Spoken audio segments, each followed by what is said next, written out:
हमारे चैनल में आपका स्वागत है। आज हम आप लोगों को पंचांगुली साधना दे रहे हैं। यह दिव्य दृष्टि प्राप्त करने की अद्भुत साधना है, जब दृष्टि प्रभाव से भूत भविष्य वर्तमान का ज्ञान हो जाता है। पंचांगुली साधना केवल 5 उंगलियों और हस्तरेखा सिद्ध करने की साधना नहीं है। पंचांगुली देवी वह शक्ति है जो साधक के भीतर एक चैतन्य शक्ति जागृत करती है। साधक अपने आप में जानकार होता हुआ स्वयं के साथ साथ दूसरों के बारे में भी जान सकता है। पंचांगुली मुख्यतः सम्मोहन की साधना है। भविष्य के अज्ञात रहस्यों को जानने वाली यह विद्या है जिसे प्रत्येक ऋषि ने सिद्ध किया था। इस विद्या के प्रमुख प्रवर्तक अंगिरस, कणाद और अत्रेय थे। आज के युग में भी इस साधना को संपन्न कर सिद्ध किया जा सकता है। मंत्र और यंत्र ही ऐसी 2 अक्षय निधियां हैं जिसके माध्यम से अपने जीवन में परिवर्तन लाया जा सकता है और सुखी, सफल एवं संपन्नता युक्त जीवन यापन किया जा सकता है। आज साधना और सिद्धि, काल ज्ञान आदि विद्याएं केवल साधु संतों तक ही सीमित रह गया है।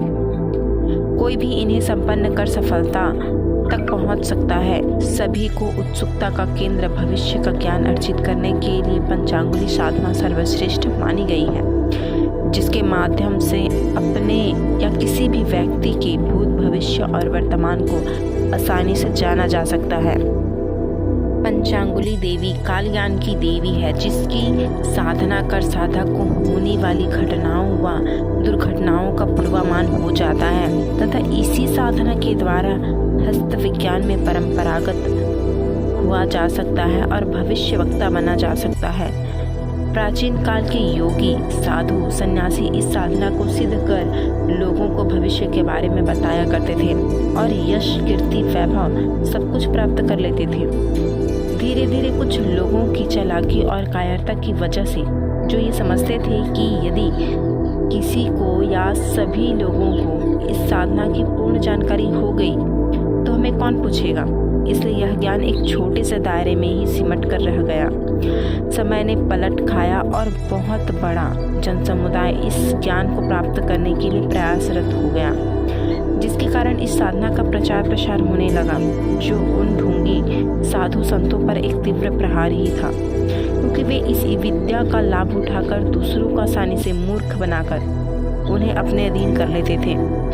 इस साधना को संपन्न कर ऐसे ढोंगी पाखंडियों का पर्दाफाश कर स्वयं के साथ साथ समाज का भी कल्याण किया जा सकता है।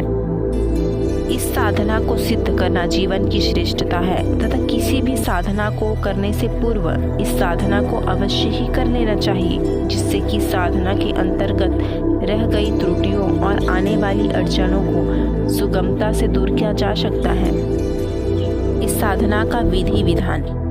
इस साधना को करने के लिए पंचांगुली यंत्र व कवच तथा रुद्राक्ष माला जो प्राण प्रतिष्ठा युक्त एवं मंत्र सिद्ध हो प्रयोग करना आवश्यक होता है।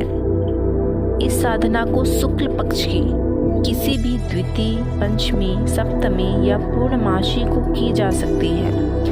यह साधना प्रातःकालीन है, इसे ब्रह्म मुहूर्त में ही करना चाहिए। इस साधना को किसी एकांत स्थल या पूजा स्थल में ही, जहाँ शोर ना हो, संपन्न करना चाहिए। यह 21वें दिन की साधना है। पीले आसन पर पूर्व दिशा की ओर मुख करके पीले वस्त्र धारण कर बैठ जाएं।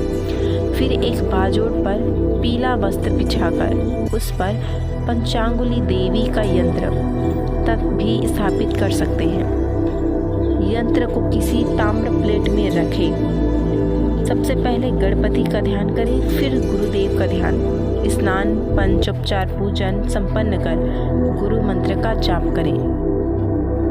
गुरु पूजन के पश्चात षोडशोपचार पूजन हेतु यंत्र पर कुमकुम से स्वास्तिक का चिन्ह बनाएं। मंत्र जप का समय निर्धारित होना चाहिए। जप काल में ध्यान रखने योग्य बातें हम आपको बता दें। इस साधना को तभी संपन्न करें जब आप दृढ़ निश्चित हो, आपका निश्चय पक्का हो और संघर्षों से जूझने की शक्ति हो। गृहस्थ साधक ब्रह्मचर्य का पालन करें। साधना काल में असत्य भाषण ना करें। मंत्र जप के समय बीच में उठे नहीं। गुरु के प्रति व्यक्ति आस्थावान होकर गुरु पूजन के पश्चात ही साधना संपन्न करे। तामसिक भोजन से दूर रहें। मंत्रोच्चारण शुद्ध व स्पष्ट हो। यदि साधना पूरी होने पर भी सफलता ना मिले तो झुंझलावे नहीं, बार बार प्रयत्न करें। साधना समाप्ति के पश्चात समस्त सामग्री को किसी नदी या कुएं में विसर्जित कर दे। इस प्रकार पूर्ण विश्वास के साथ की गई साधना से मंत्र की सिद्धि होती ही है तथा उस साधक को भूत भविष्य व वर्तमान की सिद्धि हो जाती है। आज के लिए बस इतना ही। माँ भगवती सबका कल्याण करे।